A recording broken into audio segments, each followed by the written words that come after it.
आज महका है हमारे जामिया का गुलसिता।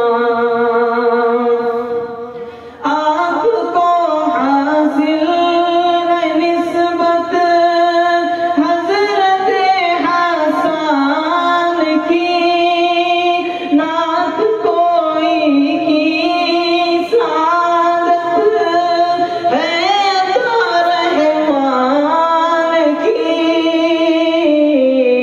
और बख्शा है खुदा ने आपको हुस्ने बयां। आज महका है हमारे जामिया का गुलसिता। शाइरे इस्लाम है एहसान मोहसिन दरमियां। हमारे दरमियां में आज जो मेहमान है, नात गो शायर बल्कि साहिब दीवान है, और है उर्दू अदब पर जानो दिल से मेहरबान, और है उर्दू अदब पर जानो दिल से मेहरबान। शाइरे इस्लाम है हसन मोहसिन दरमियां।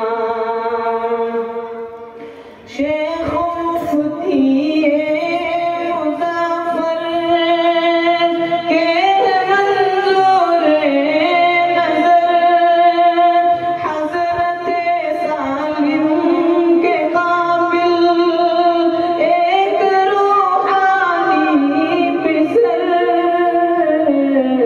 शेख है नजमुल हसन और है कमरुज़्ज़मान। शाइरे इस्लाम है एहसान मोहसिन दरमियां। रात है महफिल सजी है, खत्म है कुरान का। रात है महफिल सजी है, खत्म है कुरान का। क्या बताऊं मर्तबा हाफिज़े कुरान का। आप हो महबूब रब के और महबूबे ज़मान। आप हो महबूब रब के और महबूबे ज़मान। शाइरे इस्लाम है एहसान मोहसिन दरमियां। आज महका है हमारे जामिया का गुलसिता। शाइरे इस्लाम है एहसान